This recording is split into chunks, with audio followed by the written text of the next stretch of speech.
Barnes, this is the absolute worst honeymoon I have ever been on. You ought to know, you've been on 7. One more and you get a free watch. I should have known better from the first and second time I married you. Why on earth did I let you make all the arrangements of all the half-baked, hair-brained ideas? Lakehurst, New Jersey. What girl wants to honeymoon in Lakehurst, New Jersey? Who are you calling a girl? And in a hotel room overlooking the Naval Air Station of all places. I told you. My Uncle Henry was stationed here during the war. This hotel means a lot to my family. Mr. Barnes, you put the bull in insufferable. Could it be that you got a discount on the room? Say, what are you accusing me of, Mickey? Always looking for a bargain. Always looking for a deal. Frank, a girl growing up has dreams of her wedding night. She wants to look out the window of her grand hotel and see twinkling lights. Perhaps a serene lake. She does not dream of seeing a burning Zeppelin falling from the sky.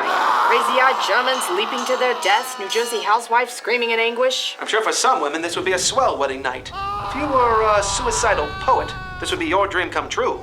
Just like the time you took me to the theater and made me sit next to the fat, smelly man the entire time. You didn't even have the decency to switch seats with me. At least no president got shot, like that time you went to see my American cousin. You don't care about me at all, do you? Darling. I'm not sure you ever loved me. Of course I did. And after a full bottle of whiskey, I still do. If you love me, you tell those awful people out there to put out the fire and go to bed, for heaven's sake. Oh, Mickey, I'd have plugged the hole in the Titanic for you. And used your mother to do it. I suppose it's not all bad. It's kind of beautiful if you think about it. Sure. All we need are marshmallows and a long stick. Too bad we're not in the newspaper racket. This would make a swell story. Just our luck we're in the insurance business. Oh. Why, yes, Stanley. How are you? It's Stanley from the office. Why, Stanley, this is my wedding night. Whatever could you be... Sure, he's standing right here next to me. That's right, Lakehurst, New Jersey, home of the 2 cent...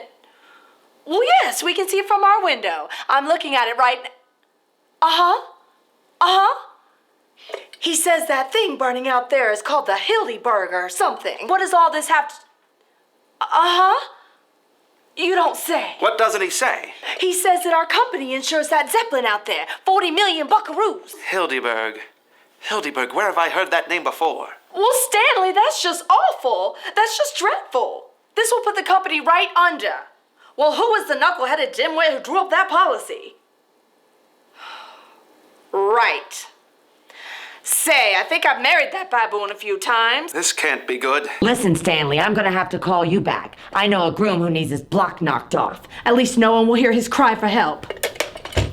Now, Mickey, when I wrote that policy, I was drunker than an underwriter. You're gonna need an undertaker when I'm through with you. Now think of all we've been through together, all we've meant to each other. Oh, think of all the bread lines we'll be standing in now that you ruined us. Where'd you get that handbag? Guillotine and guillotine? Oh.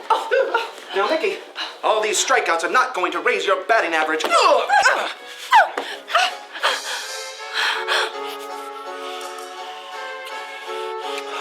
Oh, Frankie, you may be a baboon, but you're my shiny-haired, crazy, pencil-pushing baboon. And you're my manic-depressive, wishy-washy, teeter-tottering on the brink of disaster, first, second, and third wife. Kiss me again before I combust like a Zeppelin.